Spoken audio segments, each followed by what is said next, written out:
A mediados del siglo XX, una intelectual francesa redefinió el rol de la mujer y dio fundamento al pensamiento feminista. Integró una generación que enarboló las voces de la disidencia cultural. Tomó posición ante los movimientos de liberación del tercer mundo y se alineó con la lucha de los jóvenes a partir de los años 60. Su aporte al existencialismo, al debate de las izquierdas y al activismo político son fundamentales para entender ese momento histórico. Su relación con el hombre de su vida, el filósofo y novelista Jean-Paul Sartre, marcó a una generación de admiradores que copiaron su modelo de convivencia. Simone de Beauvoir fue protagonista de uno de los grandes debates de la mitad del siglo XX. Sus ideas se condensan en frases que hoy son lemas de los movimientos reivindicativos de la mujer y la problemática de género.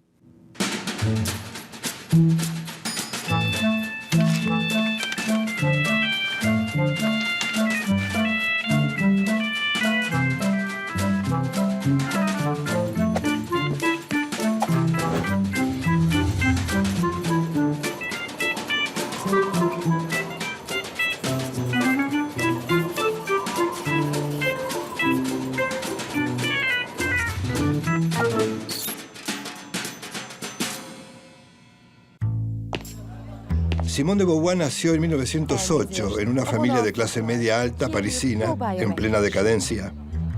Fue educada en colegios privados bajo una sólida doctrina cristiana, lo que marcó gran parte de su filosofía. En 1929 conoció a Jean-Paul Sartre en la Sorbona de París, donde ambos estudiaban filosofía. A partir de ese momento establecieron una relación cuyo mayor valor era la libertad total de cada uno, incluso en el terreno sexual. Ambos buscaron una forma de mantener la libertad individual y disponer de espacios para estar juntos. El vínculo entre los dos duró hasta la muerte del filósofo en 1980. Simone de Beauvoir se propuso desde muy joven ser escritora. Para ella, escribir se transformó en su proyecto esencial. Fue el medio para comprender el mundo y contarlo. A través de la escritura expresa su proceso de construcción como persona, desde su infancia hasta su vejez. Ella misma es la materia de su producción. Los cuadernos de juventud son los primeros testimonios de un proceso de autoafirmación y liberación de sí misma. Este propósito se desarrolla en otros libros y se completa con Memorias de una joven formal. En La mujer rota, cuestiona el modo de vivir de ciertas mujeres que aceptan un sometimiento al que llama mala fe. La mala fe es tema central del existencialismo. Beauvoir confronta a ciertas mujeres y les reclama una acción emancipadora. En La plenitud de la vida examina las razones de su rechazo al matrimonio y afirma que con Sartre no tenían interés en prolongarse en otra existencia. La imagen de Simone de Beauvoir quedó ligada a uno de sus textos más trascendentes y polémicos. La aparición del segundo sexo conformó la segunda ola del feminismo. La primera ola, llamada sufragista, permitió a la mujer acceder al voto y a otras libertades civiles a principios del siglo XX. Sin embargo, estas reivindicaciones se mostraron insuficientes. En el segundo sexo afirma que la liberación femenina es una lucha paralela a la lucha de clases. Una idea vinculada al pensamiento marxista, al que adhería junto a Sartre.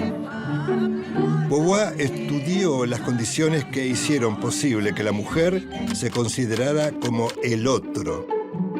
Realizó una especie de encuesta a las ciencias, a la historia y a la mitología como construcciones culturales que han posibilitado esta alteridad disfuncional. A las niñas se las educa de manera diferente que a los niños. A los niños se les fomenta la independencia y la represión de los sentimientos. Esto es lo que ella define como alteridad, un concepto central en su visión de la problemática de la mujer. No se nace mujer, se llega a serlo, afirma. El género es una construcción cultural sobre el sexo. Sostiene que no existe una esencia femenina, algo que caracterice a la mujer como tal. La cultura hace a las mujeres ser lo que son. Tanto la educación como los roles de esposa y madre son determinados por la cultura y la sociedad, y no tienen nada de naturales. Beauvoir sugiere sustituir el término instinto femenino por sensibilidad. Más aún, sensibilidad feminista. Es decir, que las mujeres puedan percibir los límites que les imponía la sociedad y no perdieran su deseo de rebelarse contra esos límites. A partir de un término ligado al marxismo, conciencia de clase, plantea su conciencia feminista. Esta conciencia se genera a partir de una visión política de las mujeres como grupo social excluido y se vincula estrechamente a los intereses y la voluntad de emancipación.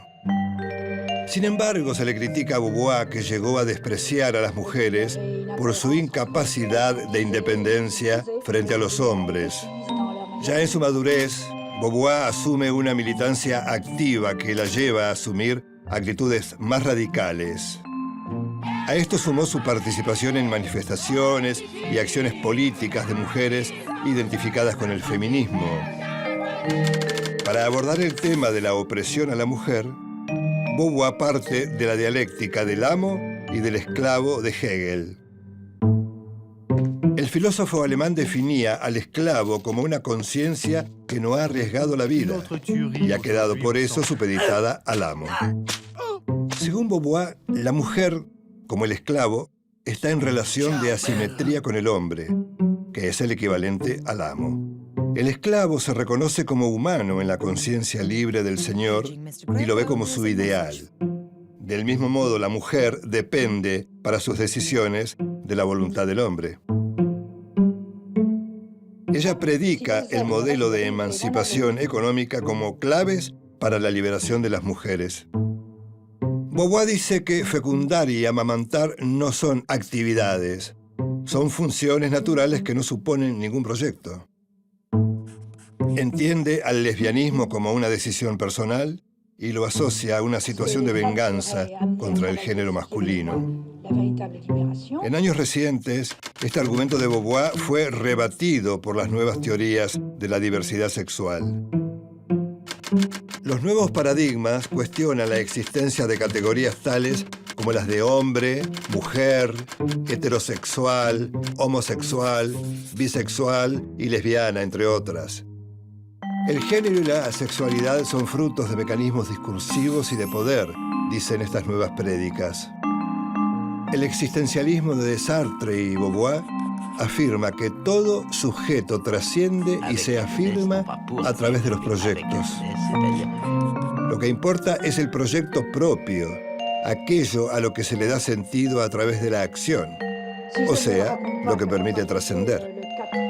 Hacerse ser consiste en realizar acciones que son el cumplimiento de los proyectos y fines que cada uno se propone. Si no concreta el proyecto, concepto central del existencialismo, el individuo se queda como estaba, no trasciende. Esto es vivir en la inmanencia, ser alguien que no trasciende. Las mujeres son seres relegados a vivir en la inmanencia. Cuando se cae en la inmanencia, el propio sujeto acepta su cosificación y se convierte en un sujeto inmoral. Por eso, el no realizar la trascendencia se convierte en una falla moral. Si hay algo que desde fuera impide realizar la trascendencia, estamos frente a la opresión. En ambos casos es un mal absoluto. La cultura y la sociedad le impiden a la mujer realizar la trascendencia. Para Beauvoir, la sociedad patriarcal oprime a la mujer y la condena a vivir en la inmanencia. El patriarcado es el sistema de dominación básico sobre el que se levantan todos los demás sistemas de dominación, como los de raza, clase social, religión. En consecuencia, sostiene que no puede haber verdadera liberación de las mujeres si no se destruye el patriarcado. Al crear herramientas para trabajar y sobrevivir mejor, el hombre empieza a dominar la naturaleza. Al apropiarse de las riquezas del mundo, experimenta su poder. Se realiza como existente. Beauvoir define al patriarcado como política sexual. Es decir, la relación entre los sexos es una relación de dominación del grupo de los varones sobre el grupo de las mujeres. A esto se suman el mito y la religión que relegan a las mujeres a la categoría de otras. Ese proceso histórico de sometimiento se revierte con la liberación de la mujer. Hacia la liberación es el título del último capítulo de El segundo sexo. La liberación se concibe a partir de dos principios. Primero, la mujer adulta debe tener un trabajo independiente, o sea, lograr una independencia económica. El segundo principio es que la lucha por la emancipación debe ser una lucha colectiva. Beauvoir cree que las restricciones que imponen la educación y las costumbres limitan a la mujer. Propone cambiar el papel de la mujer y al mismo tiempo el del hombre y conseguir una sociedad en donde ningún sexo se oprima y ambos sean libres. Los hombres, afirma, son una construcción social al igual que las mujeres. Simone de Beauvoir dijo que el gran hombre nace de la masa y lo arrastran las circunstancias. Pero la masa de mujeres queda al margen de la historia y las circunstancias son para cada una de ellas un obstáculo y no un trampolín. Simone de Beauvoir murió el 14 de abril de 1986 a los 78 años. Está enterrada con su amante de siempre, Jean-Paul Sartre, en el cementerio de Montparnasse, de París.